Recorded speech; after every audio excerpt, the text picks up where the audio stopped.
Fintech syariah merupakan suatu kombinasi dari inovasi yang berada di bidang finansial atau keuangan dan teknologi dalam memudahkan proses transaksi dan investasi yang didasarkan pada dasar-dasar hukum syariah atau hukum Islam.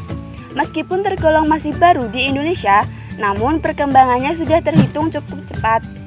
Konsep akad yang digunakan di dalam fintech syariah ini menggunakan akad mudharabah, musyarakah, al-bai, ijarah, wakalah bil al-ujrah, dan qard.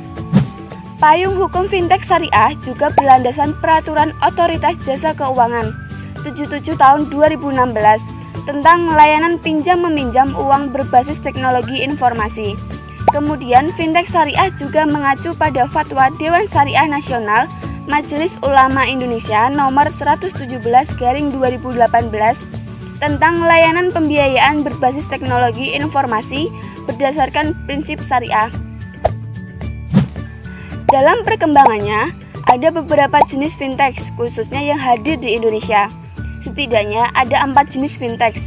Pertama, payment clearing dan settlement. Kedua, peer-to-peer lending dan crowdfunding. Ketiga, market aggregator. Dan keempat, manajemen risiko dan investasi. Dengan berbagai aspek fungsi dari layanan fintech tersebut, wajar jika industri fintech ini banyak berkontribusi terhadap ekonomi digital Indonesia.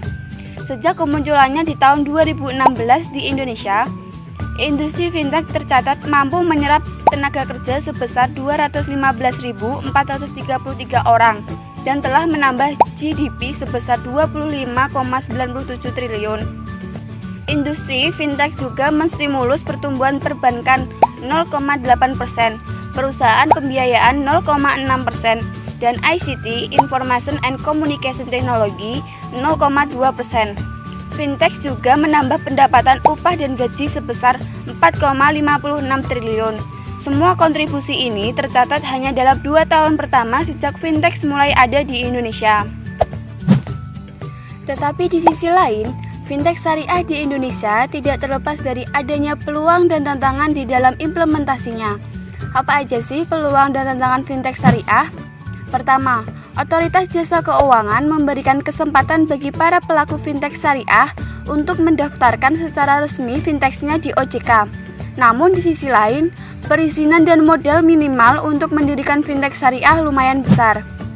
Kedua, fintech syariah menyediakan kemudahan teknologi untuk kegiatan investasi dan donasi. Namun di sisi lain, kurangnya literasi masyarakat desa untuk mengoperasikan fintech syariah. Ketiga, fintech konvensional yang sudah menjalar di berbagai kalangan masyarakat menjadikan masyarakat beranggapan bahwa fintech syariah dan fintech konvensional sama.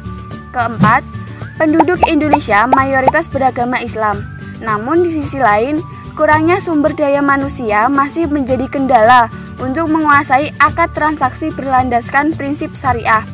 Dan yang terakhir, terbukanya peluang masuknya perkembangan teknologi di Indonesia. Namun, akan membuat persaingan teknologi masa depan semakin pesat. Maka, dapat disimpulkan bahwa perkembangan finansial teknologi tidak hanya terdapat pada fintech konvensional saja. Namun sampai saat ini, perkembangan finansial teknologi berbasis syariah juga sudah mulai berkembang di masyarakat. Meskipun terdapat beberapa kendala dalam peningkatannya di Indonesia, seperti kurangnya pengetahuan masyarakat tentang teknologi. Namun, fintech syariah tetap berusaha untuk melakukan inovasi agar dapat diterima dengan baik dan mengurangi kendala yang ada pada masyarakat.